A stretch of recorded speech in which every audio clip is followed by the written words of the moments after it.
Hi friends, എജുപ്ലസ് learning ക്ലാസ്സസിൻ്റെ പുതിയൊരു വീഡിയോയിലേക്ക് എല്ലാവർക്കും സ്വാഗതം. LPUP 60 ഡേയ്സ് ചാലഞ്ചുമായി ബന്ധപ്പെട്ടുകൊണ്ട് ഇന്ന് നമ്മുടെ 19ാമത്തെ ദിവസമാണ്. ഇന്ന് ഏതൊക്കെ ടോപ്പിക്കാണ് പഠിക്കേണ്ടതെന്ന് നമുക്ക് നോക്കാം. ആദ്യം തന്നെ ഫിസിക്സിൻ്റെ ഭാഗത്തെ ഊർജ്ജ പരിപാലനമാണ്. അടുത്തത് കറണ്ട് അഫയേഴ്സുമായി ബന്ധപ്പെട്ടുകൊണ്ടുള്ള ചോദ്യങ്ങളാണ്. 100 ചോദ്യമെങ്കിലും മിനിമം പഠിച്ചെടുക്കാനായിട്ട് ശ്രമിക്കാം. എഡ്യൂക്കേഷണൽ സൈക്കോളജിയുടെ ഭാഗത്ത് കുട്ടിയും അറിവ് നിർമ്മാണവും എന്ന ഭാഗമാണ് പഠിക്കാനുള്ളത്. ടൈം ടേബിൾ പ്രകാരം നമ്മുടെ മാത്സും ഇംഗ്ലീഷും മലയാളവും കംപ്ലീറ്റ് ആവേണ്ട സമയം കഴിഞ്ഞു. അപ്പോൾ എത്ര പേര് കംപ്ലീറ്റ് ചെയ്തിട്ടുണ്ട് എന്നറിയില്ല. എങ്കിലും എനിക്ക് പറ്റാവുന്ന സമയത്ത് പ്രീവിയസ് ക്വസ്റ്റ്യൻസ് ഉൾപ്പെടുത്തിക്കൊണ്ട് ക്ലാസ്സുകൾ ചെയ്യുന്നതായിരിക്കും. ഈ ഭാഗം കംപ്ലീറ്റ് ചെയ്തവർ ഡെയിലി ഒരു 10 ക്വസ്റ്റ്യൻ വെച്ചെങ്കിലും പ്രാക്ടീസ് ചെയ്യാനായിട്ട് ശ്രമിക്കുക. ആ 10 ക്വസ്റ്റ്യൻ ഡിഫറെൻറ്റ് ടോപ്പിക്കും ഡിഫറെൻറ്റ് ഏരിയ കവർ ചെയ്യുന്നതായിരിക്കണം.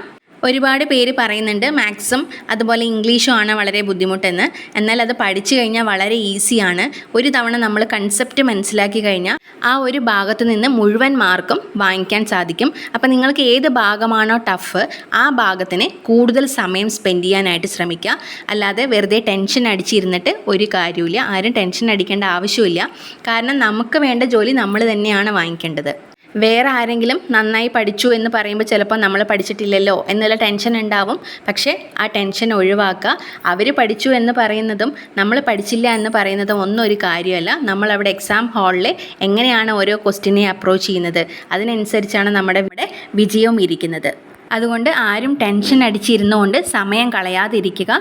മാക്സിമം നിങ്ങൾക്ക് ഏതാണ് ബുദ്ധിമുട്ടുള്ളത് അതിനെക്കുറിച്ച് കൂടുതൽ കാര്യങ്ങൾ അറിയാനായിട്ട് ശ്രമിക്കാം.